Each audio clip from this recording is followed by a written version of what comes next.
అహో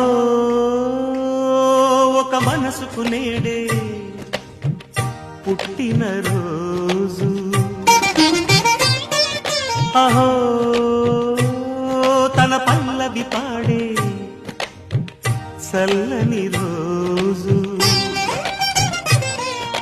ఇదే ఇదే